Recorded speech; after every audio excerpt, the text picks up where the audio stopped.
செய்யும் என்னை கத்தி இல்லாமல் கொய்யும் இதில் மீள வழி உள்ளதே இருப்பினும் உள்ளம் இருமாது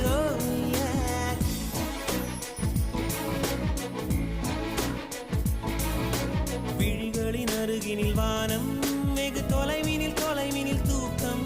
இது 5 புலன்களின் ஏக்கம் என் முதல் அனுபவம்